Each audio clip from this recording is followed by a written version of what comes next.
Jean-Pierre Fabre, aujourd'hui à cette conférence de presse, on a senti que l'opposition a durci le ton et a dit ouvertement qu'elle ne va pas participer à l'élection législative du 20 décembre prochain. Est-ce que vous pouvez repréciser les contours de cette affirmation? Mais il y a d'abord la question de la CENI. Vous avez vu ce qui s'est passé. Je ne vais pas vous le rappeler, ça vous verra, c'est comme si je vous insultais, vous avez tout suivi. Et on nous a demandé de fournir 8 représentants, ce que nous avons fait dans les délais. Et après, on a perdu 6 semaines, une situation de blocage. On nous dit que non, il y avait l'UFC qui dit que... Et puis, finalement, pour bien montrer que c'est un stratagème peaufiné par l'UFC et UNIR, le RPT UNIR, en l'espace de 24, on a réglé ce problème après le recensement. Ça veut dire simplement que c'est un subterfuge qui a visé à nous tenir éloignés de l'organe qui fait le recensement pour qu'on ne puisse pas avoir un recensement contradictoire, c'est-à-dire en notre présence. Et donc, comment voulez-vous que, après avoir été éloigné de l'opération fondamentale de la CENI, qui est le recensement, nous nous associons à ça? Nous avons dit, et nous avons été souvent et toujours suivis par le facilitateur ghanéen lorsqu'il était seul. Nous avons demandé, il faut arrêter le processus électoral unilatéralement enclenché. Et le facilitateur ghanéen, le président Nana Akufo-Addo, il a dit à la délégation du RPT UNIR, il leur a dit, vous ne pouvez pas continuer, je vous demande de cesser le processus électoral. Les autres, M. Bawara a répondu, mais nous sommes un État, l'État ne peut pas faire ceci, il doit continuer.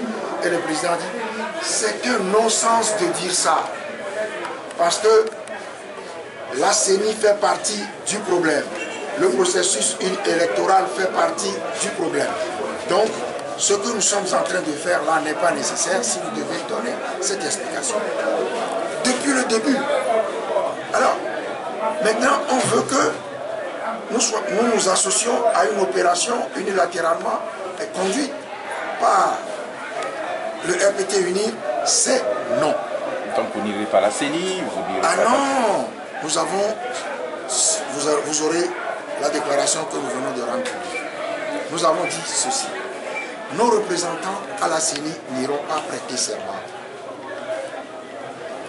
Tant que ces problèmes, les problèmes que nous avons listés, ne seront pas, dès que ces problèmes seront résolus, et qui sont fondamentaux pour nous, dès que ces problèmes seront résolus, c'est tout à fait normalement que nous irons prêter serment et que nous commencerons dans cette CENI constituée, parce qu'en vérité, ce qui s'est passé, c'est un organe comme ça, qui n'est ni paritaire, ni inclusif, qui a été utilisé, instrumentalisé pour faire le recensement et pour faire d'autres opérations électorales. Nous ne sommes pas d'accord. Vous savez, si la CEDEAO veut contribuer à la résolution de la crise togolaise, et si elle pense que les élections législatives sont le moyen de régler cette crise, elle doit accepter que ces élections soient non contestables. Ça veut dire que d'abord, la préparation, l'organisation soit consensuelle et que les exigences que nous formulons, les revendications que nous présentons pour des élections libres, équitables, transparentes et démocratiques soient satisfaites. Et donc, on ne peut pas écouter poliment et faire comme si nous n'avons pas présenté ces revendications contenues dans des documents que nous avons remis. Parce que nous sommes prudents. Nous ne voulons pas qu'on dise vous n'avez pas dit ça, vous n'avez pas dit ça, vous n'avez pas dit ça. Nous avons remis des documents. Nous avons remis du physique, ça veut dire du papier, et nous avons envoyé des documents sous forme électronique. Vous savez, là, le découpage électoral est pour moi une exigence fondamentale. Et nous avons remis des documents et nous avons remis en main propre au président Alpha Condé la version définitive du mémorandum pour un découpage équitable. Vous comptez manifester samedi pour vous faire entendre, c'est ça? Vous appelez la population également à boycotter encore le processus de la prolongation de ça n'aura aucun sens. Nous ne pouvons pas dire allez vous inscrire et puis après dire que nous n'allons pas aux élections. Si nous demandons à la population d'aller s'inscrire, ça veut dire nous donnons un signal pour la participation aux législatives. Nous voulons que ça soit clair. Parce que je crois que peut-être le message que nous envoyons jusqu'à présent n'est pas bien compris. Et donc, le message maintenant, il est clair. Merci beaucoup, Président. Je vous en prie.